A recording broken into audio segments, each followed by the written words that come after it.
আসসালামু আলাইকুম। গতকালকে থেকে ফেসবুকে বা দেশ জুড়ে বিএনপি বনাম সমন্বয়ক একটা অবস্থান চলছে।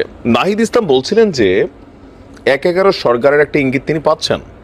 ইভেন এই সরকার পতনের পরও এখানে একটা সামরিক শাসনের ওয়ান কাইন্ড অফ পরিকল্পনা কারো ছিল, বাট ছাত্ররা সেটাকে মেনে নেয় নাই, যার কারণে ডক্টর মোহাম্মদ ইউনূসকে ক্ষমতায় বসানো হয়েছে। তো ওই দিন মানে সরকার গঠনের আগেও বিএনপির কিছু বক্তব্য তিনি দিয়েছেন যে কিভাবে বিভিন্ন জায়গায় দলীয়করণ তারা করার চেষ্টা করেছে বা অনেক জায়গায় হয়তো করেছে, পরবর্তী সময় সেখানে পরিবর্তন আমরা দেখেছি।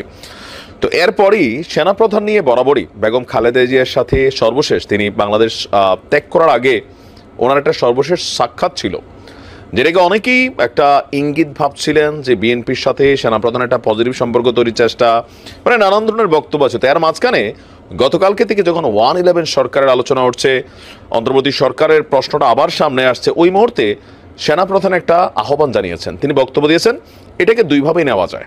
তো আমি সবসময় পজিটিভ মানুষ, পজিটিভলি নিচ্ছি। গতকালকে একটা প্রোগ্রাম ছিল, সেই প্রোগ্রামটাতে আমি প্রথমে বলি আমাদের সেনাপ্রধান তিনি একটা নতুন কি বলা হয় যে পদবি পেয়েছেন, বা এটাকে অনারই আমরা বলতে পারি।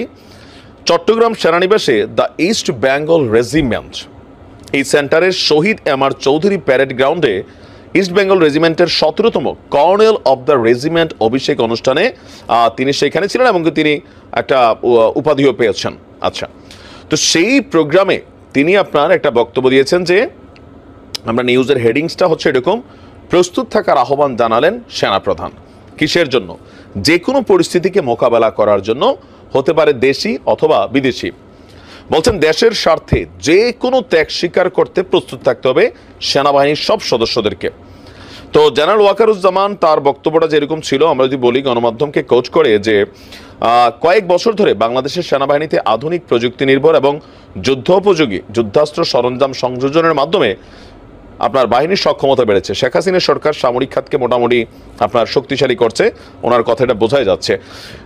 সেনাপ্রধান বলছে সেনাবাহিনীর সক্ষমতা আরও বাড়াতে ইঞ্জিনিয়ার্স ডিফেন্স ইন্ডাস্ট্রির কাজ চলমান, সেনাবাহিনীর যুদ্ধোপযোগী এবং আধুনিক যুদ্ধাস্ত্র এবং সরঞ্জাম যোগানে আমি সচেষ্ট থাকব। তারপর তিনি বলছেন যে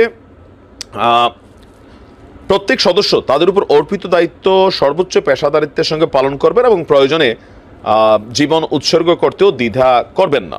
তো এখানে নানান বক্তব্য তিনি দিয়েছেন, দেশে বিদেশে আমাদের সেনা অফিসারদের অর্জন বা সর্বশেষ সরকার পরিস্থিতির সময়ও সেনাবাহিনীর যে বিশেষ ভূমিকা, সবগুলো এখানে আলোচনায় ছিল। তো তিনি আসলে আমার ধারণা যে একজন সেনা প্রধান হিসাবে তিনি তার অফিসার্সদের, তার সোলজার্সদের মনোবল বাড়ানোর জন্য, ইভেন যে কোনো মুহূর্তে যুদ্ধ পরিস্থিতি বাংলাদেশেও হইতে পারে, দেশে বিদেশে যে কোনো কিছু ঘটতে পারে, যেমনটা আমরা গত 5ই আগস্ট দেখছি, আর আগের সময়টা দেখছি।